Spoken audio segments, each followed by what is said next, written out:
Sí, les decía, este estudio es un estudio temático, el pacto renovado relativo a la Pascua. Precisamente es uno de los aspectos más relevantes en la conmemoración de nuestra Pascua. Y es lo que nosotros conocemos como el pacto renovado. ¿Sí? Sin embargo, en muchos de los casos este aspecto, penosamente, es minimizado o incluso a veces ignorado, ni siquiera se considera en esta época, eh, porque se pone mayor énfasis en aspectos que se han enseñado, pero que no forman parte de no forman parte de la escritura, sino de tradiciones que se han guardado por cientos de años por parte del pueblo judío y en su caso quienes enseñan toda esta tradición. De hecho, muchas personas identifican a esta celebración como la Pascua judía. Ustedes seguramente han escuchado, han visto por ahí en la web seguramente que quieren buscar algún tema relacionado con la Pascua o Pesach, buscan en el hebreo la palabra hebrea y les aparece todo el tema de la Pascua judía, incluso así aparece publicado, ¿no? La Pascua judía. Y la razón de ello pues tiene que ver con un aspecto cultural en parte, porque el pueblo judío ha mantenido la conmemoración de la Pascua desde que se dio el mandamiento, allá en el al monte del pie del monte Sinaí, con algunos tiempos intermitentes, por supuesto, en que, de acuerdo a la historia y de acuerdo a la propia escritura, pues el pueblo, hubo tiempos en que el pueblo se olvidó de la ley. Por otra parte, el hecho de que esta festividad se le identifique como la Pascua judía, pues también tiene que ver con quienes no se identifican con la fiesta de la Pascua en realidad. Porque independientemente de que pues es una gran verdad que el pueblo judío de hoy en día eh, es lo que es quien es más identificado, ¿sí? En un momento dado, más bien el pueblo identificado, la tribu identificada del pueblo de Israel antiguo, de los hebreos, pues también es cierto que recientemente hay muchas personas de todas las naciones que últimamente han comenzado a identificarse no solo con la fiesta de la Pascua, sino con las 7 fiestas anuales. Y esto es muy bueno, muy importante. Estas 7 fiestas anuales que están prescritas en la ley de Moisés. Así es de que es importante, es interesante que esto lo consideremos si tú quieres compartir tu fe, sobre todo en estas épocas en donde muchas personas quizás tengan curiosidad acerca de tu fe, lo que tú haces en esta época, por qué lo haces. Es importante que consideres todo este tema, todas estas razones, para poder entender esta falta de identidad de las personas que no conocen la razón de esta celebración tan importante. Así es de que al ser reciente esta incursión de las personas que se encuentran en las naciones en este tema, en esta fe, pues han comenzado a observar las fiestas y por ello la gran mayoría de las personas en el mundo aún con ciertos errores identifican a la Pascua como la Pascua judía y considerando asimismo que en otras naciones se celebra lo que se conoce como la Semana Santa, por otro lado, ¿no? O sea, un aspecto totalmente antagónico que no tiene nada que ver en realidad con la Pascua que se describe en la escritura, pero que está más identificada con la religión católica y con la religión y también con las sectas protestantes, las denominaciones protestantes que surgieron de la religión católica, pero que conservan todavía la observancia de la llamada Semana Santa. ¿Sí?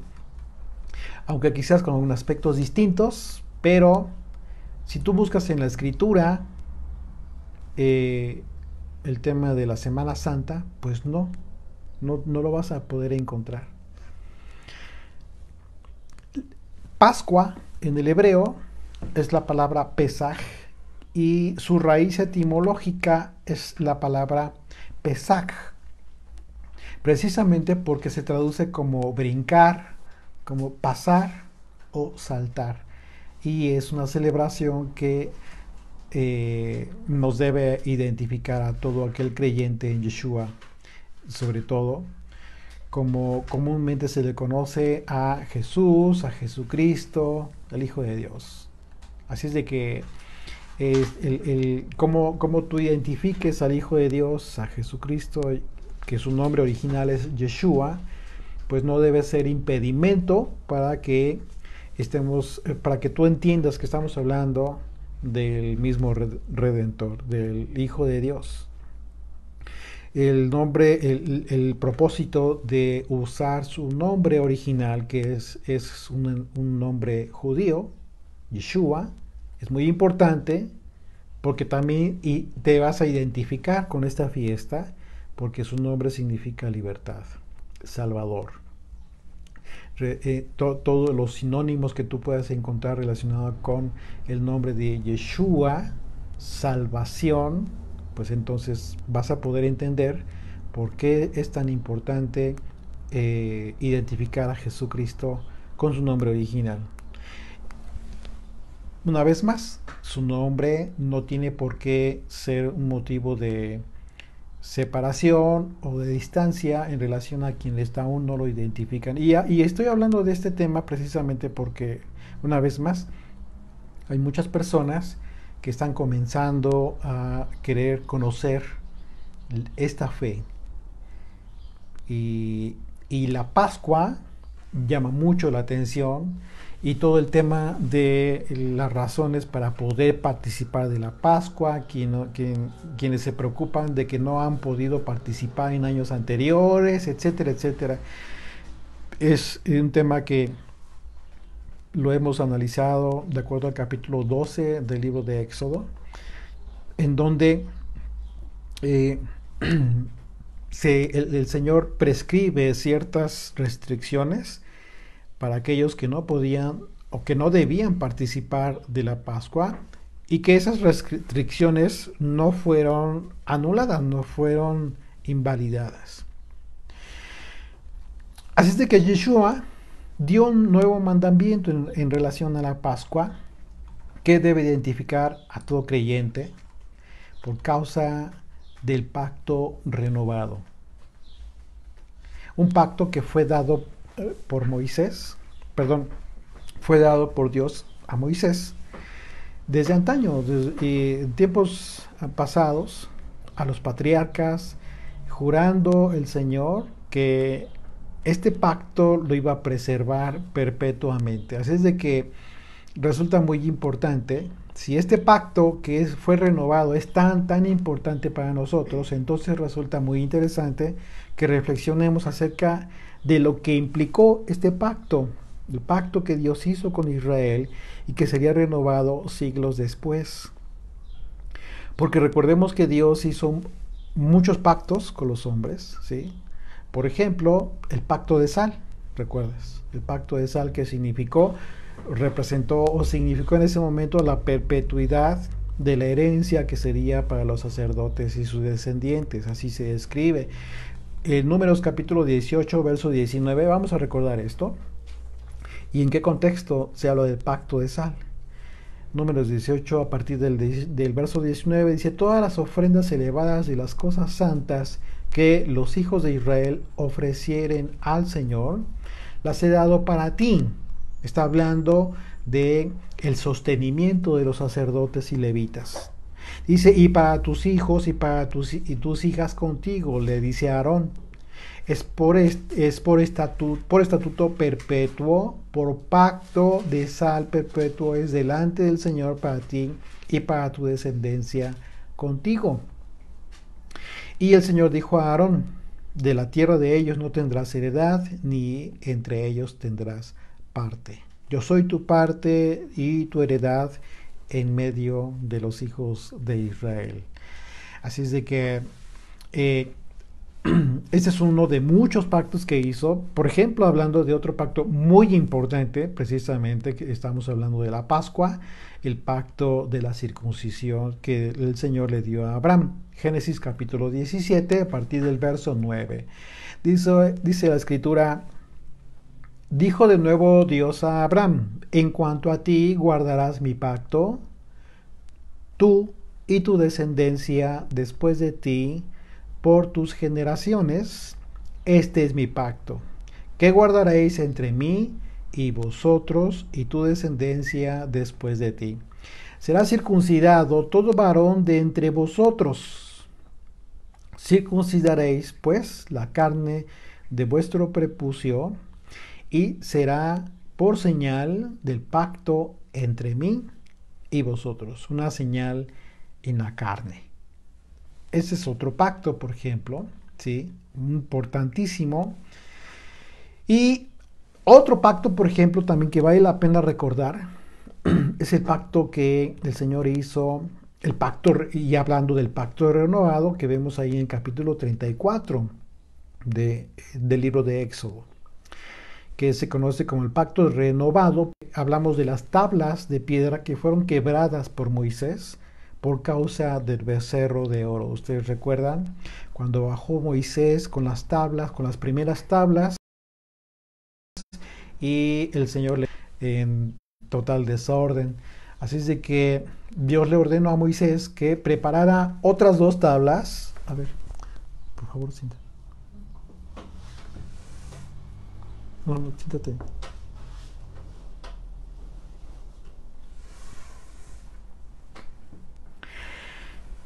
Perdón.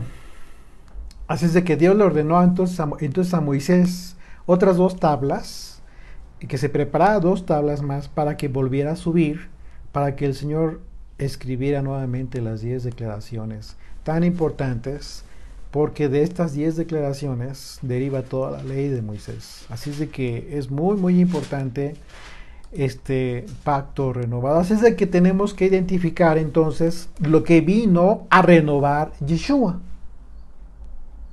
Es decir, lo que las Sagradas Escrituras han identificado como el pacto renovado en relación al pacto que fue dado por viejo. ¿De qué está hablando la Escritura? Pues bien, hablar del pacto renovado a cargo de Yeshua es hablar del culto que sería cambiado. Y esto sí, fundamental. Bueno, desde hace 2 días más o menos, por ahí nos han externado algunas dudas muy válidas, por supuesto, en relación a ver si le puedes pasar la escritura.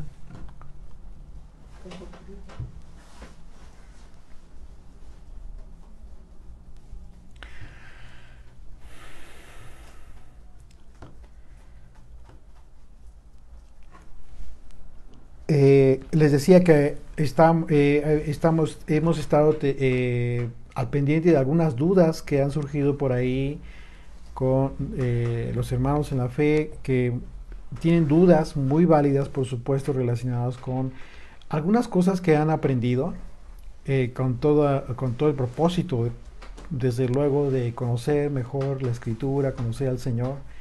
Y este tema del pacto renovado está muy relacionado con estas cosas que de repente no encajan en las cosas que se han enseñado. ¿Por qué? Bueno, es interesante y muy necesario que nosotros entendamos cuando hablamos de este culto que sería cambiado, ¿sí? Como lo señala la carta a los Hebreos. Algo que fue un tremendo shock en el momento en que el pueblo judío presenció la destrucción del segundo templo de Jerusalén. Y que precisamente por no tener la revelación de Yeshua como el mediador de un nuevo pacto prometido que comenzaría a tener vigencia, aún en la actualidad el pueblo judío anhela reiniciar todo el sistema sacrificial, incluso la construcción de un templo más, de un tercer templo, con todos los sacrificios, todo lo que implica, lo que implicó en su momento el templo. Si Jesucristo lo profetizó la destrucción del templo, y fue una profecía cumplida en el año 70 después de Yeshua, entonces tiene un propósito mayor, no solamente el hecho de una guerra, una invasión por parte de Roma, el quitarles todo esto que representaba algo muy importante para el pueblo judío, fue algo mucho más importante. Y esto tiene que ver justo con este pacto renovado. Pero hay que entender entonces de qué estamos hablando. Resulta fundamental entender el significado tan importante de aquella copa de vino que Yeshua levantó, prometiendo que no volvería a tomar del fruto de la vid hasta que el reino de Dios venga, anunciando que a partir de su sacrificio, esa copa representó su sangre derramada, tal y como se hacían los sacrificios en el templo, respecto a los sacrificios de los animales, que era para perdón de pecados, para expiación. La diferencia que estaba anunciando Yeshua en aquella Pascua que celebró con sus discípulos fue que todo el sistema sacrificial, lo que está anunciando ahí Yeshua, fue que todo el sistema sacrificial hasta ese momento conocido y que representaba el antiguo pacto, el culto, cambiaría por causa de su sacrificio para renovar aquel pacto y con ello ratificar todas y cada una de las promesas dadas a Israel mediante el libro de la ley. Entonces, estamos hablando no de que se anuló el pacto antiguo, no, porque no es lo mismo abrogar que renovar, no es lo mismo. La renovación implica un cambio, la abrogación implica anulación, anular, dejar sin efecto. Y Yeshua no podía contradecirse porque él mismo dijo que no vino a abrogar, sino que vino a cumplir. Entonces resulta interesante que tú te pongas a pensar, que que te detengas a pensar en esto. Yeshua primeramente anunció que cualquiera incluso que diga o que enseñe a no cumplir cualquiera de los mandamientos, incluso más pequeños, muy pequeños, será en el reino de los cielos. Y después, él habla de un pacto renovado. Todo este culto, ¿sí? Todo este culto que se llevaba a cabo sería renovado, pero ¿cómo? ¿De qué manera? Esa es la tarea que tú y yo, como discípulos de Yeshua, tenemos. La falta de entendimiento de esto tan trascendental ha dado lugar a las enseñanzas cerradas en el sentido de que el antiguo pacto fue invalidado y que por ello la ley de Moisés ya no tiene vigencia. Sin embargo, se olvidan de que el autor del pacto, que no fue invalidado, sino renovado, Yeshua en toda su enseñanza no habló de otra cosa que no fuera de la ley de Moisés. Yo te reto a que tú analices los 4 evangelios y en cada enseñanza tú vas a encontrar una referencia de la ley de Moisés. ¿Cuál era la diferencia entonces? Bueno, la diferencia era la forma de entender los mandamientos. Y esto lo podemos ver en todas las discusiones que él sostuvo con los líderes religiosos judíos, que fue precisamente porque el liderazgo, además de sus propias leyes tradicionales, aparte de todo eso, solo contaban con el entendimiento de la ley de Moisés de forma literal. a través de su capacidad solamente, su capacidad mental, pero sin haber recibido aún el entendimiento de esta ley, conforme a un discernimiento en el espíritu que les hiciera entender el espíritu de la ley que fue dada a Moisés. Es decir, lo que Dios quiso que el pueblo aprendiera en cada uno de sus mandamientos para ser mejores personas. Porque lo que te cambia no es tu capacidad intelectual. Tú puedes aprender de toda la Biblia, pero eso no te cambia. ¿Qué es lo que te cambia? Lo que en el espíritu tú recibes, tu transformación es desde lo más interno de ti. Por ello, la enseñanza de Yeshua fue con una autoridad que jamás había sido ni escuchada ni vista en Israel. Mateo capítulo 7, verso 24.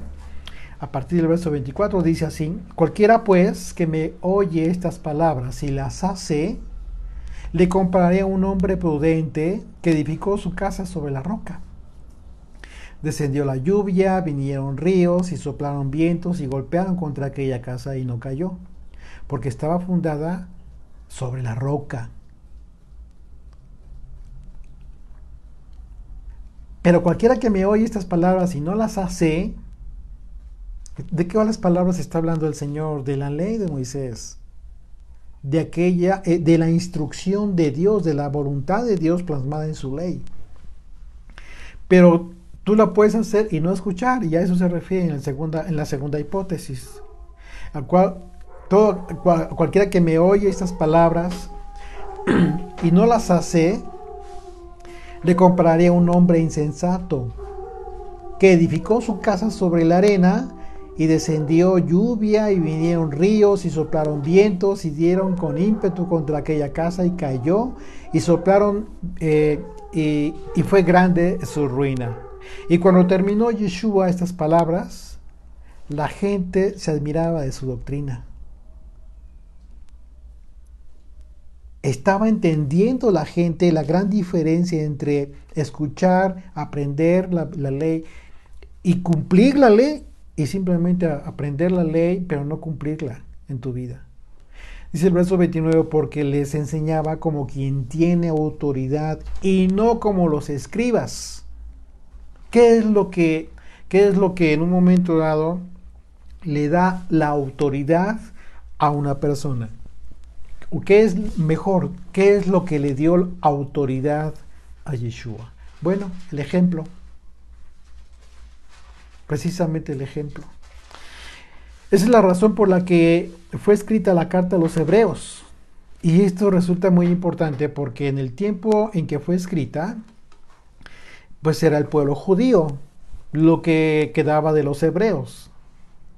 El autor de la carta a los hebreos, a pesar de que escribe esta carta en el tiempo en que lo único que estaba identificado del pueblo de todos los hebreos era el pueblo judío, la tribu de Judá, pues bueno, esta carta fue dirigida a todo el pueblo judío, y muchos creyeron, ¿sí?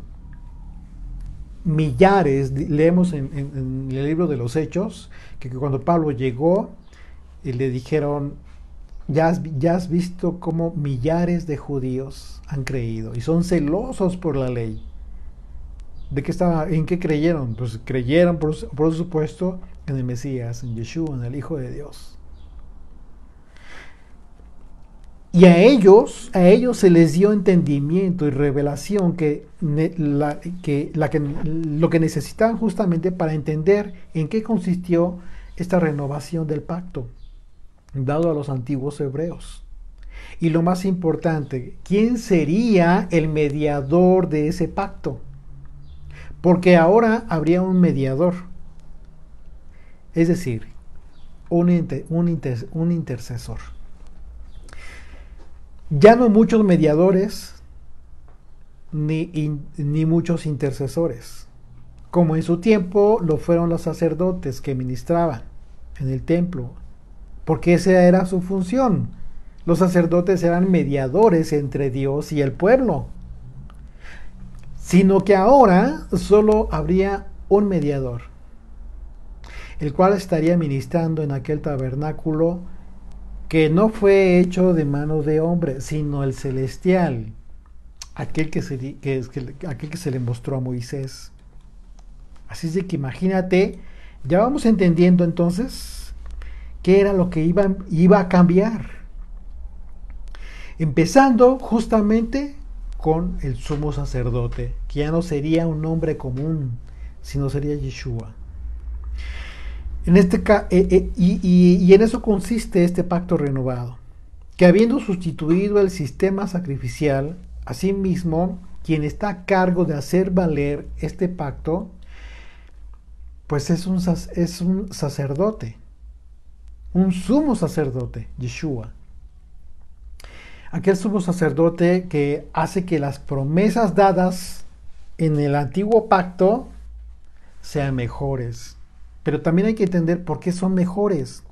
Así es de que la tarea de todo creyente, la responsabilidad que tú y yo tenemos hoy, es entender, comprender el antiguo pacto, que es la ley que fue dada a Moisés, para poder entonces comprenderla bajo la revelación de la enseñanza de Yeshua.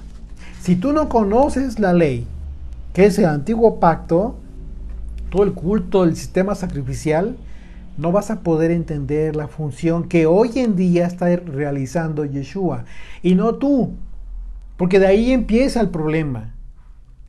Se desconecta y se descontextualiza, y entonces ya todos son sacerdotes y todo el mundo anda haciendo sumersiones antes de cada fiesta, como en aquel entonces, antes de entrar al templo o al tabernáculo, los sacerdotes tenían que lavarse para ser purificados y prestar el servicio.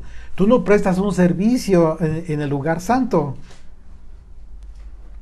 Pero entonces entra la alegoría mal enfocada. ¿Por qué? Porque alegorizas o la enseñanza alegórica que se desconecta de la escritura, te dice, pues es que tu hogar es el lugar santo. Por supuesto que es un lugar santo, pero no es el lugar santo. Cuando tú lo piensas así, no te permite pensar que quien realiza este ministerio es Yeshua. Por esa razón es el sumo sacerdote de Melquisedec. Así es de que si nosotros ordenamos estas ideas y ponemos los pies en la tierra, vamos a entender que la razón por la cual Pedro habló de que somos hechos sacerdotes, una nación de gente santa, fue precisamente por la restauración que está llevando a cabo Yeshua en todo su pueblo, en su iglesia. ¿Cuál restauración? Pues la restauración que de aquel pecado, es decir, de aquella falta que tuvieron los antiguos. Cuando Éxodo capítulo 19, a partir del verso 5, ¿qué es lo que dice? El Señor le dice a Moisés, dile a mi pueblo que si aceptan mi pacto, ¿sí?, será mi especial tesoro. Y les haré una nación santa, un reino de sacerdotes. Esa era la promesa. Pedro está refiriéndose a aquel momento. ¿Y por qué lo cita Pedro? Porque ya había comenzado la restauración a partir de Yeshua. Pero en ningún momento Pedro se refirió al sistema sacrificial, a la sustitución de los sacerdotes y levitas. De ninguna manera. Entonces, si ese culto iba a cambiar, ¿por qué te enseñan? Porque en un momento dado todavía se está en esta idea de querer hacer actos rituales, ¿sí? Actos rituales que se asemejan a lo que hacían los sacerdotes en el templo. Bueno, por ese error. Por ese error precisamente. Entonces hay que entender con los pies en la tierra que no debemos más bien sustituir el servicio que está realizando Yeshua en el tabernáculo celestial. Si tú tienes muy presente esto que está haciendo el Señor hoy en día, por ti, por mí, por todo su pueblo, entonces te va a quedar muchísimo más claro qué es lo que puedes hacer y qué es lo que no debes hacer. ¿Por qué? Por causa de que este culto, el pacto antiguo, fue renovado. Entonces la tarea es muy fácil. ¿Cuál es la tarea? Entender en qué sentido fue renovado, qué debemos hacer y qué no debemos hacer.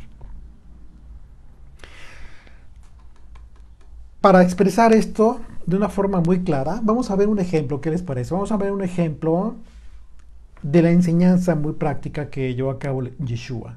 Acompáñenme a Juan capítulo 8, por favor. Juan capítulo 8 a partir del verso 3.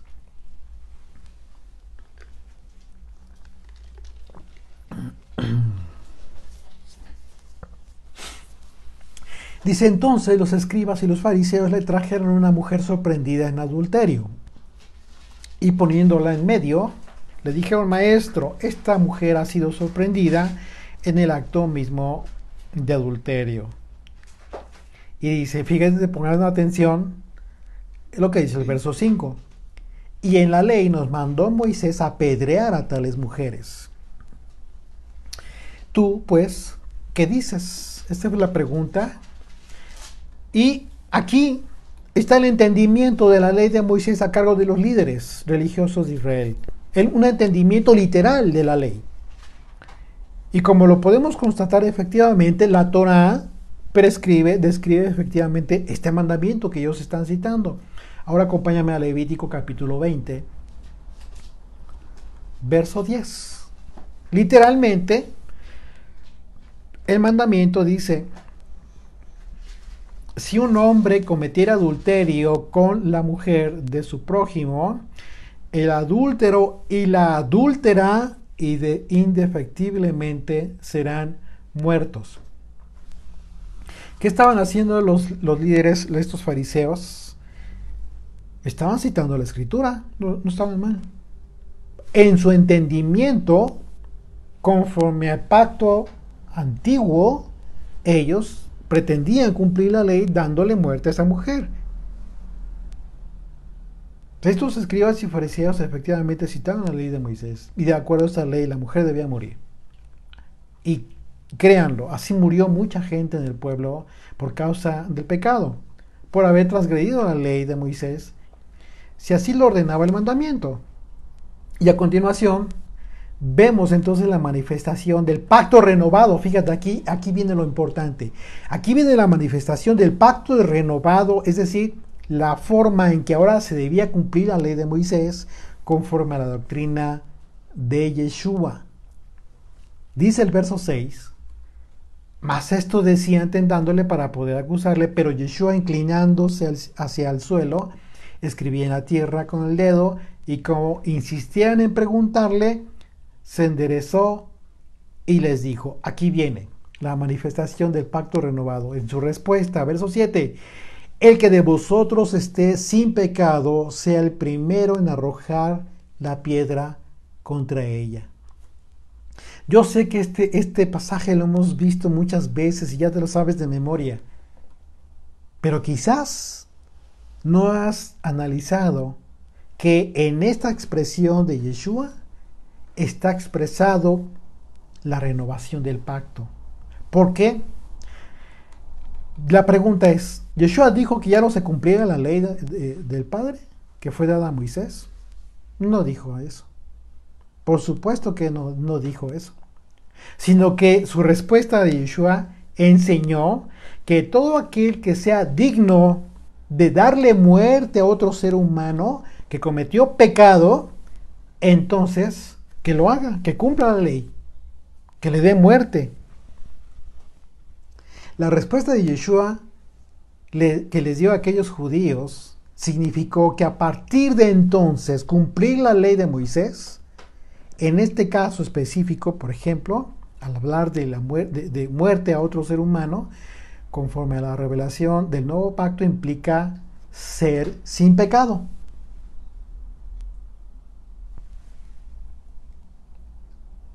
Es decir, entiendan bien la ley. Para cumplir la ley y darle muerte a un pecador, tienes que ser digno de ello. Tienes que tener una vida sin pecado.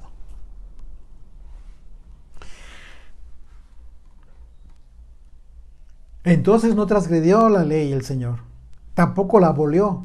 Lo único que hizo fue poner el mandamiento a un nivel superior. Y ese es el pacto renovado. En eso consiste el pacto renovado. En todas las enseñanzas y las discusiones que tú puedas ver en los evangelios, en donde Yeshua discutía con los escribas y los fariseos, te vas a dar cuenta que el entendimiento que estaba expresando Yeshua, y que a veces no podían comprenderlo ellos, los líderes judíos, era justamente este pacto renovado. Era una forma de entendimiento de la ley, de todo el culto que se dio y que debía cambiar. Dice el verso 8, e inclinándose de nuevo hacia el suelo, siguió escribiendo en tierra, pero ellos al oír esto, acusados por su conciencia, salían uno a uno, comenzando desde los más viejos hasta los postreros, y quedó solo Yeshua y la mujer que estaba en medio. Enderezándose Yeshua y no viendo a nadie sino a la mujer, le dijo: mujer, ¿dónde están los que te acusaban? ¿Ninguno te condenó? Ella dijo: ninguno, Señor. Entonces Yeshua le dijo: ni yo te condeno. Vete, y aquí está la condición, y no peques más. Y no peques más. Esto que tú puedes leer aquí es justo el mismo beneficio que recibimos todo mundo a partir de la cruz. Sin excepciones, porque esa mujer debía morir de acuerdo a la ley. Pero el Señor dijo: te perdono. Borrón y cuenta nueva a partir de la cruz. Y todo aquel que venga, ¿qué le dice? Te perdono, pero no peques más, cambia tu vida. Pregunta, esto en un momento dado lo pudieron entender en aquel momento el pueblo judío. Realmente no. Se acostumbraron tanto al sistema sacrificial que se cauterizó el alma a grado de que sabían que solamente con llevar un corderito ya eran libres del pecado y volver a la misma, no cambiaba nada. La religión te esclaviza y te mantiene arraigado al pecado. Así que, como vemos, el pacto renovado a cargo de Yeshua implica para ti y para mí adquirir una renovación de nuestro entendimiento en todas las cosas, tal y como a Pablo se le dio esta renovación de su entendimiento. Él tuvo que tener una transformación en su mente, en el entendimiento de toda la ley. Él conocía la Torá. Era un rabino, Pablo. ¿Y qué fue lo que pasó? Tuvo que haber sido transformada su mente. Y de eso habla Romanos capítulo 12, a partir del verso 1. Dice: así que, hermanos, os ruego por las misericordias de Dios que presentéis vuestros cuerpos. Aquí está la renovación del pacto. Dice que presentéis vuestros cuerpos en sacrificio vivo. Es decir, para el tiempo del apóstol Pablo aún estaba el templo, pero él está hablando de sacrificios. Dice sacrificio vivo, santo, agradable a Dios, que es vuestro culto racional. Un culto con entendimiento de lo que representa la santidad en tu vida. Ya no lleves a un animalito que a final de cuentas no te va a restaurar. Verso 2. No os conforméis a este siglo. Hablando del entendimiento y comprensión de las escrituras. Él está diciendo: no te conformes a este siglo, sino transformaos por medio de la renovación de vuestro entendimiento. es decir, conforme a la revelación del nuevo pacto. Es la misma ley de Moisés, sí, pero ¿cómo debes cumplirla hoy? Es justo lo que hemos visto y hemos analizado desde el estudio de Génesis capítulo 1. ¿Cómo aplica hoy a tu vida? ¿Por qué razón el Señor ha querido que tengamos esta ley como frontales en nuestra mente todo el tiempo presente?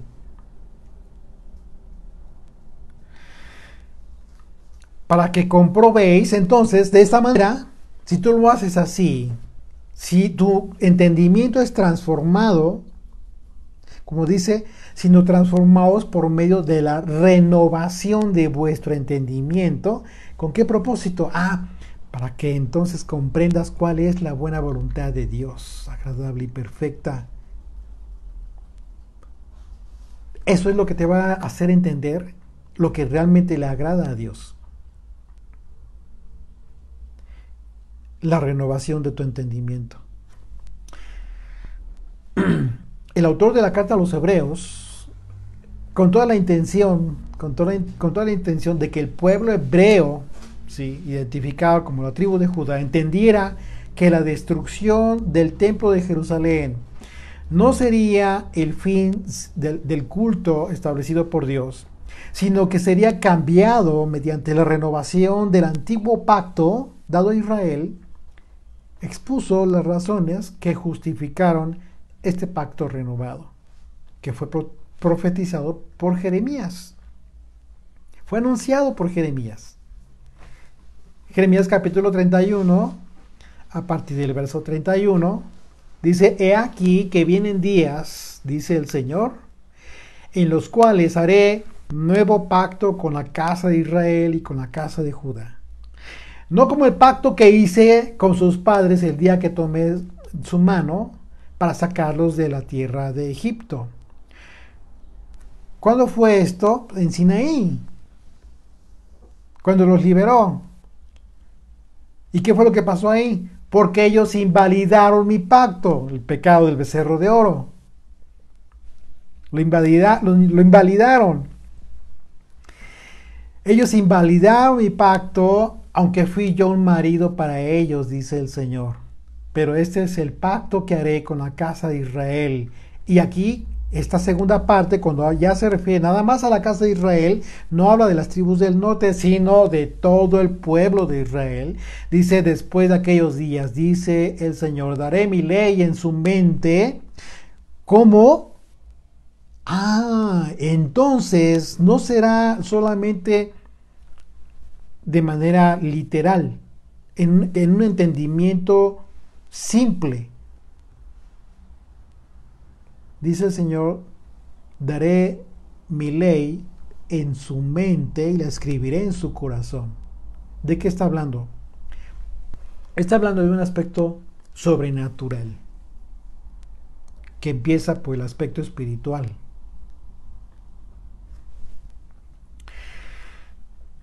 Y la escribiré en su corazón.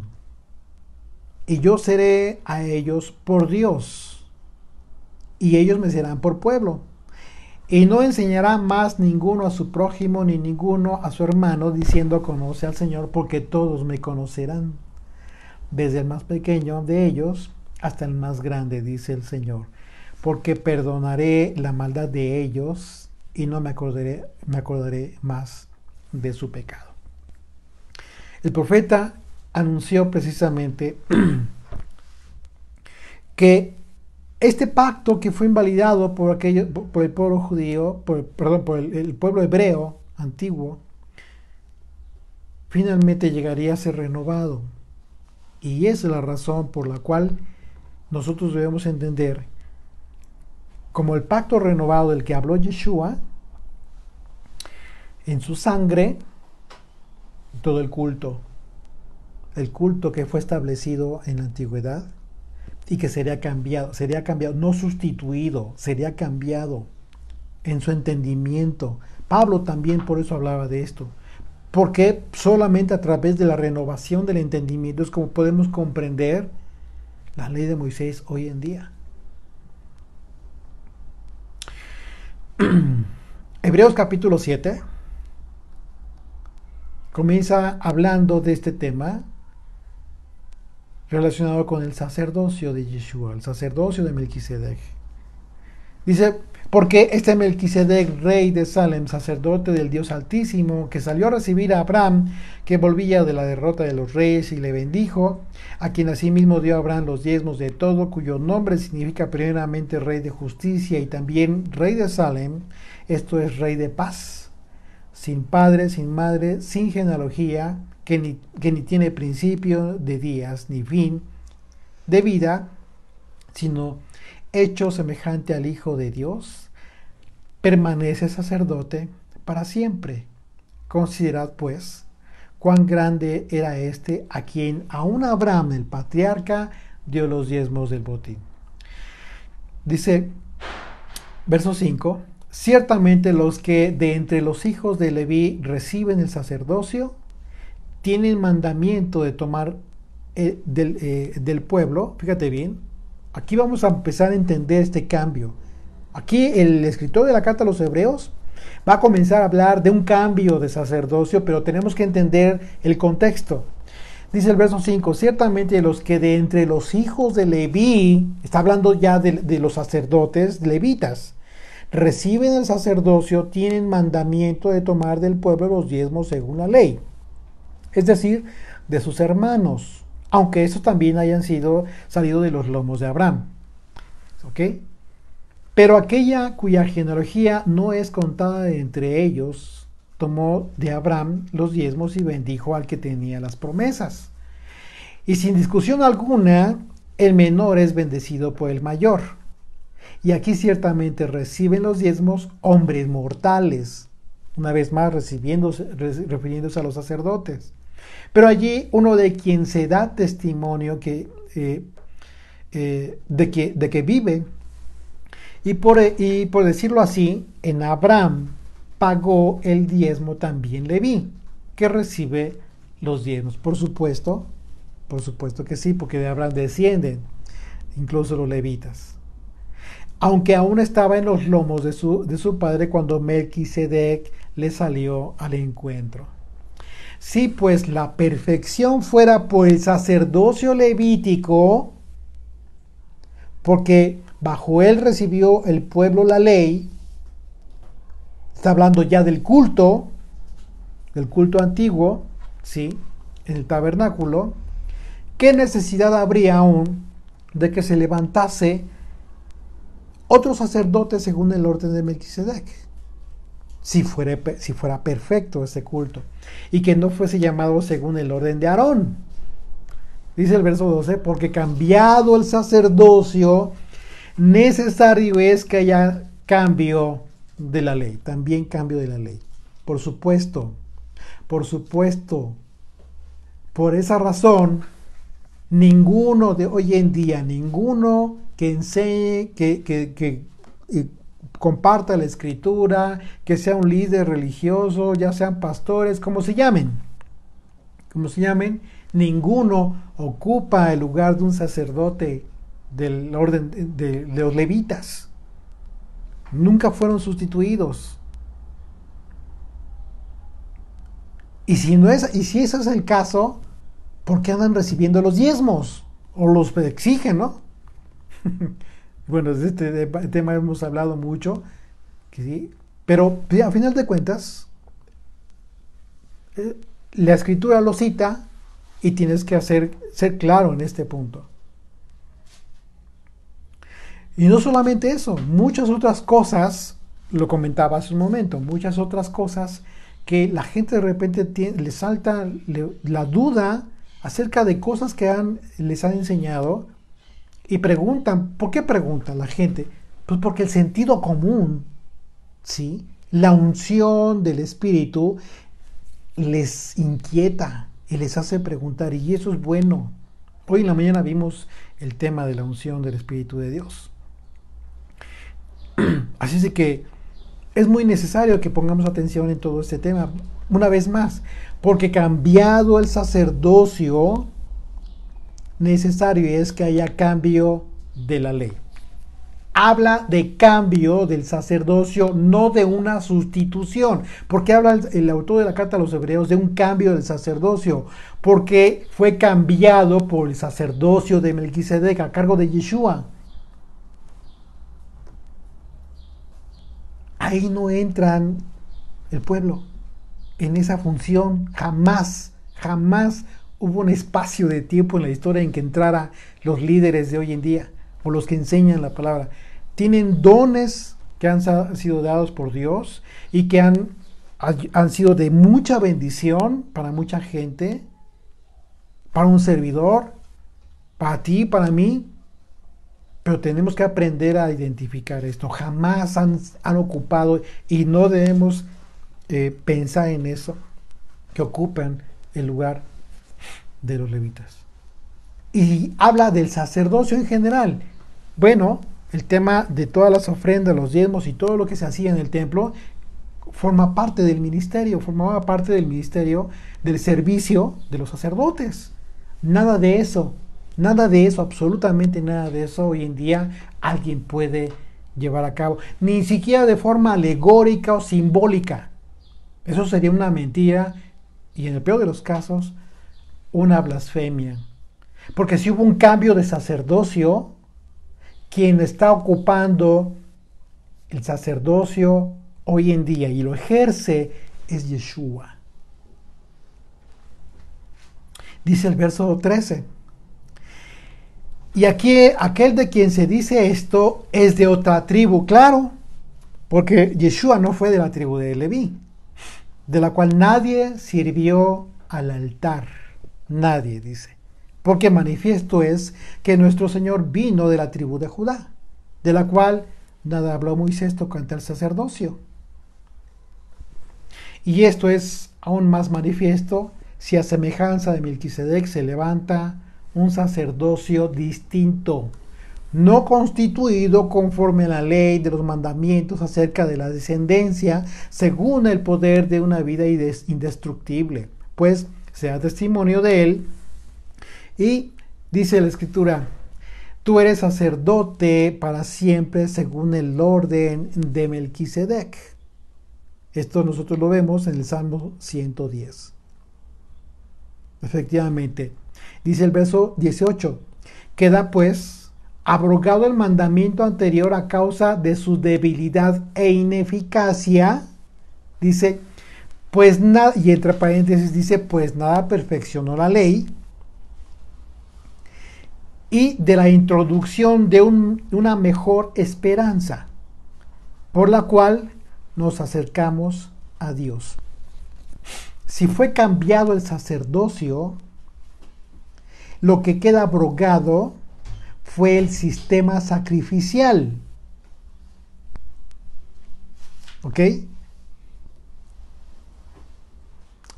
Así es de que vamos entendiendo en qué consistió este cambio de la ley y este pacto renovado, de qué manera iba a ser renovado.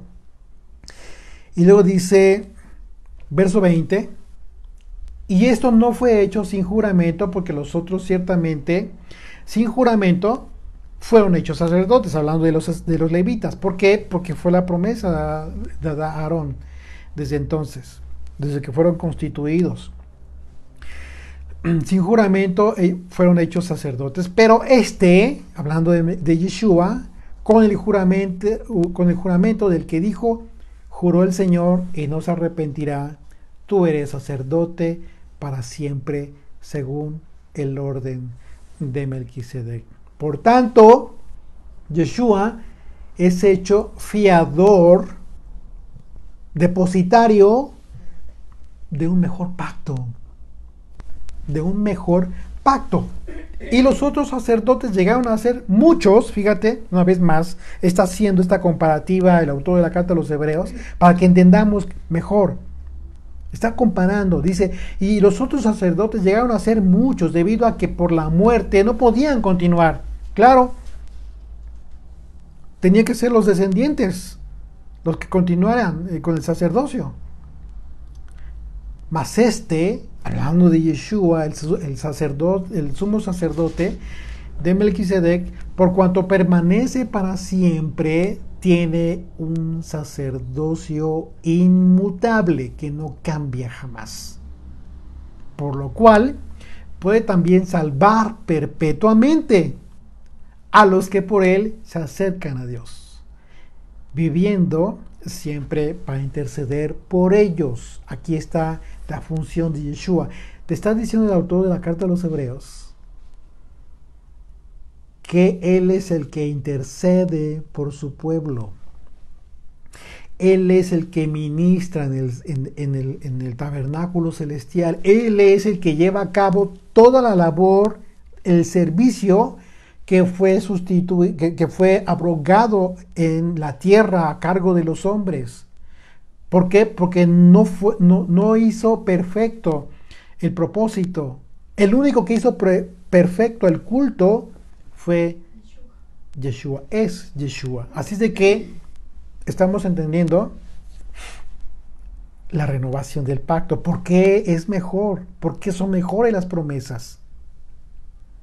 Dice el verso 26, porque tal sumo sacerdote nos convenía, santo, inocente, sin mancha, apartado de los pecadores y hecho más sublime que los cielos, que no tiene necesidad cada día, como aquellos sumos sacerdotes, de ofrecer primero sacrificios por sus propios pecados y luego por los del pueblo, porque esto lo hizo una vez para siempre, ofreciéndose a sí mismo. Hemos estado estudiando desde Éxodo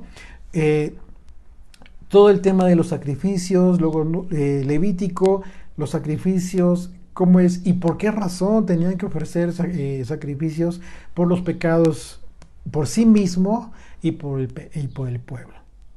Todo ese tema lo hemos estudiado, así es que vamos comprendiendo por qué razón todo este culto quedó sin efecto. No fue una desgracia la destrucción del templo de Jerusalén.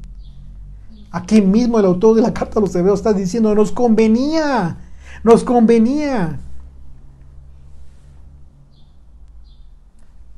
Porque tal sumo sacerdote nos convenía, santo, inocente, sin mancha, apartado de los pecadores y hecho más sublime que los cielos. ¿Cómo estaba sacerdocio en el tiempo de Yeshua? Corrupto. Terrible, corrupto. Era necesario cambiar. Verso 28. Porque la ley constituye sumos sacerdotes a débiles hombres. Y está hablando en presente porque en el tiempo en que se escribió la carta a los Hebreos estaba todavía en pie el templo. Pero fíjense lo interesante, la revelación que tiene el autor de la carta a los Hebreos, que está hablando acerca de cómo es que se estaba llevando este cambio de sacerdocio. Porque la ley constituye sumos sacerdotes a débiles hombres, pero la palabra de juramento posterior a la ley, al Hijo, hecho perfecto para siempre. Ahora bien, dice, el punto principal de lo que venimos diciendo es que tenemos tal sumo sacerdote, el cual se sentó a la diestra del trono de la majestad en los cielos, ministro del santuario, servidor. Si es ministro del santuario, ¿qué te está diciendo? Está llevando a cabo toda la labor sacerdotal. Imagínate la fiesta de las primicias. ¿Qué es lo que hacía el sumo sacerdote en el templo de Jerusalén? Mecía la gavilla.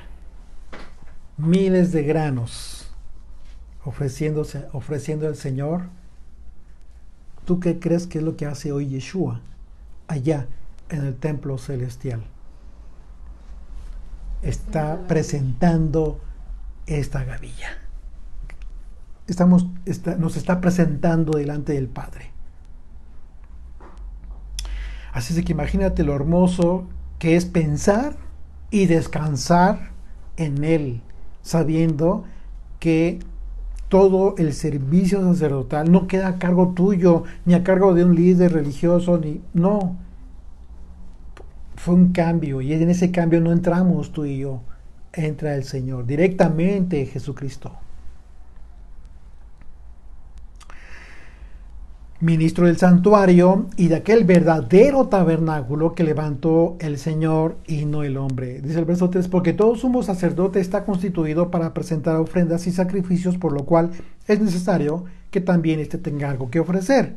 Así es que si estuviese sobre la tierra, y aquí viene lo fundamental, si aún estuviese sobre la tierra Yeshua, ni siquiera sería sacerdote, por supuesto que no, habiendo aún sacerdotes que presentan las ofrendas según la ley. Entonces, ¿por qué fue hecho sumo sacerdote Yeshua? Por la resurrección. Por su resurrección, que es lo que justifica el sumo sacerdocio de Yeshua. Dice el verso 5, los cuales sirven a lo que es figura, hablando del servicio sacerdotal que en ese tiempo se estaba llevando a cabo. Si se sirven a lo que es figura y sombra de las cosas celestiales, como se le advirtió a Moisés cuando iba a erigir el tabernáculo, diciendo, mira, haz todas las cosas conforme al modelo que se te ha mostrado en el monte. Pero ahora tanto mejor ministerio, mejor servicio es el suyo, cuanto es mediador de un mejor pacto. Aquí está, la renovación del pacto, establecido sobre mejores promesas. Porque si aquel primero hubiese sido sin defecto, ciertamente no se hubiera procurado lugar para el segundo. La pregunta, ¿estuvo defectuoso el primer pacto? En los destinatarios. En los destinatarios, exactamente. La arrogancia, la desobediencia, la rebeldía hicieron que en un momento dado se considera que el pacto no cumplió el propósito divino en aquellos. Sin embargo, por causa del Espíritu de la Santidad, que está haciendo la obra sobrenatural en todos, se perfecciona este segundo pacto. Verso 8, porque reprendiéndoles, dice, he aquí vienen días, dice el Señor, en que estableceré la casa de Judá, la casa de Israel y la casa de Judá, un nuevo pacto. No como el pacto que hice con sus padres el día que los tomé de la mano para sacarlos de la tierra de Egipto, porque ellos no permanecieron en mi pacto, y yo me desentendí de ellos, dice el Señor, por lo cual este es el pacto que haré con la casa de Israel.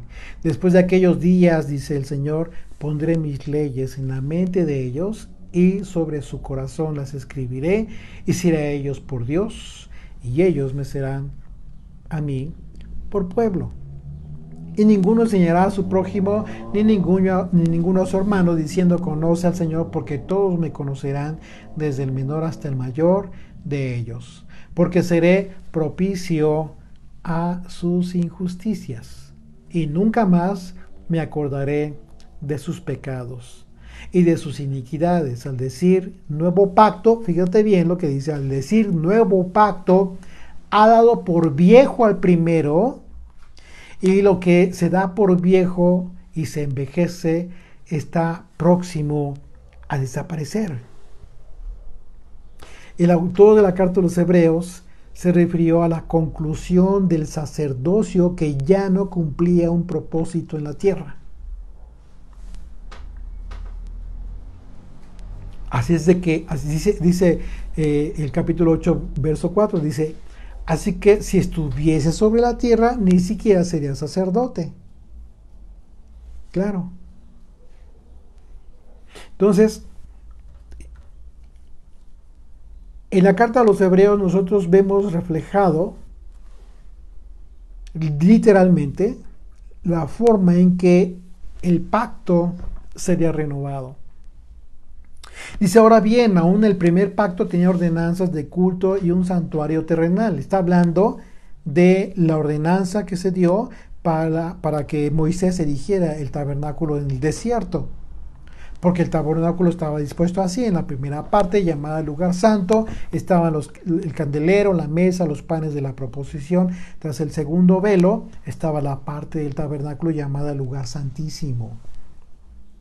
y esto es muy importante, dice, el cual tenía un incensario de oro y el arca del pacto cubierta de oro por todas partes, en la que estaba una urna de oro que contenía el maná, la vara de Aarón, que reverdeció y las tablas del pacto. Y sobre ella los querubines de gloria que cubrían el propiciatorio, de las cuales cosas no se puede ahora hablar en detalle. Y así dispuestas estas cosas, en la primera parte del tabernáculo entran los sacerdotes continuamente para cumplir los oficios del culto. Todo el orden sacerdotal, el sistema sacrificial. Dice, pero en la segunda parte solo el sumo sacerdote una vez al año, no sin sangre, la cual ofrece por sí mismo una vez más, ¿sí? Por los pecados de sí mismo y por los pecados de ignorancia del pueblo, dando el Espíritu Santo a entender desde ese entonces, con esto, que aún no se había manifestado el camino al lugar santísimo, entre tanto que la primera parte del tabernáculo estuviese en pie. ¿Cuál es esa primera parte del tabernáculo? El lugar santo, el lugar donde los sacerdotes llevaban a cabo todo el servicio, pero aún estaba en pie. En cuanto estuviese en pie el servicio sacerdotal levita, porque la primera parte del tabernáculo era donde se llevaba a cabo este servicio, y en consecuencia, mientras estaba el sacerdocio de hombres aún vigente, el camino al lugar santísimo, que es la oportunidad de estar en presencia del Eterno, ese camino aún no se había manifestado. Por eso Yeshua es el mediador de un mejor pacto y mejores promesas. Esto es, dice, lo cual es símbolo para el tiempo presente, según el cual se presentan ofrendas y sacrificios que no pueden hacer perfecto en cuanto a la conciencia al que practica ese culto, ya que consiste solo en comidas y bebidas de diversas abluciones y ordenanzas acerca de la carne impuestas hasta el tiempo, ¿hasta cuál tiempo? Hasta el tiempo de reformar las cosas. Desde entonces, por esa razón, es importante que entendamos todo el culto sacerdotal y todo el sistema sacrificial, todas estas leyes que de repente, a veces, cuando no has estudiado, quizás las lees y no entiendes de qué se trata, no entiendes de qué está hablando la Escritura, qué es lo que quiso Dios con todo este tipo de rituales.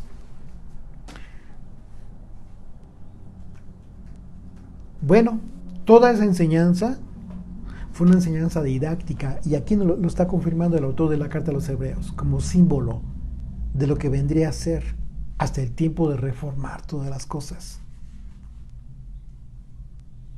Pero estando ya presente el Mesías, sumo sacerdote de los bienes venideros, pues el más amplio y más perfecto tabernáculo no hecho de manos, es decir, no de esta creación, y no por sangre de machos cabríos ni de becerros, sino por su propia sangre, entró una vez y para siempre en el lugar santísimo, habiendo obtenido eterna redención.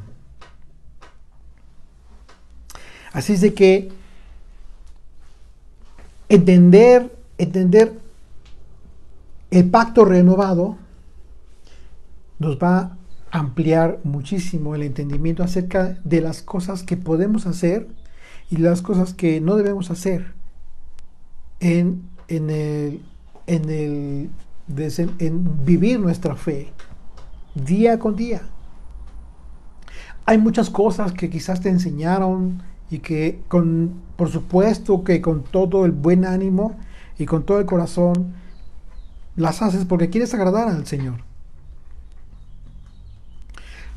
Digo, salvo una que otra persona en un momento dado pueda considerar que o quizás se equivoquen y quizás porque se sientan mejores personas, porque saben nuevas cosas. Digo, son errores comunes en muchas personas. Pero el tema central es que aprendiendo tú a diferenciar o en qué consiste este pacto renovado a cargo de Yeshua, a ti te va a permitir entender la razón de todos aquellos mandamientos. ¿Por qué razón estamos estudiando la Torah? ¿Por qué es tan importante estudiar la Torah? Pero estudiarla y no solo como que aprenderte lo que se hacía, porque te quedas igual, como que te regresas al tiempo de los fariseos y los escribas sin un entendimiento en el espíritu. No, el propósito es escudriñar la escritura, en estudiar la Torah, conocerla, para entender el propósito divino, a fin de que en ti se haga efectivo este beneficio de tener un sumo sacerdote. ¿Por qué? Porque nos convenía. Nos convenía que hubiese ese cambio de sacerdocio. Así de que todo este tema que tú en un momento dado consideres que de repente te compartieron y que ya tú ya puedes identificar que pues ya sea por simbolismo, por alegoría, porque representa esto o aquello, tú ya vas a poder identificar fácilmente cuando se trate de una enseñanza errada, de una enseñanza equivocada. Por ejemplo, otro ejemplo muy claro, muy clásico, ¿no? El tema de la sumersión antes de cada fiesta, la purificación, la llamada purificación, la tevilá, que dice, te enseñan, porque es un mandamiento que tienes que hacerlo. La pregunta es, ¿dónde dice eso? Y te sacan el mandamiento de los sacerdotes. Perdón, yo no soy sacerdote, ni tú. Ese sacerdocio, y lo dice la carta de los Hebreos, quedó abrogado. Porque cambió el sacerdocio. Y hoy, quien no necesita ser purificado, porque es santo, es nuestro sumo sacerdote, Yeshua. Así es de que ese es un ejemplo de muchas otras cosas que se han enseñado y que tenemos que ir. Y una vez más, quiero ser muy claro. Seguramente, yo estoy seguro de que se han enseñado con todo el buen propósito, con una buena intención, pero quizás ha faltado madurar ese aspecto, conectándolo con la propia escritura. Yo no estoy hablando de algo más ni que dijo fulanito, ni sultanito, no. Yo estoy citando a la escritura, estoy citando al autor de la carta a los hebreos, estoy citando a los profetas, estoy citando el antiguo pacto y lo que hizo Yeshua justo en aquella cena de Pascua con sus discípulos.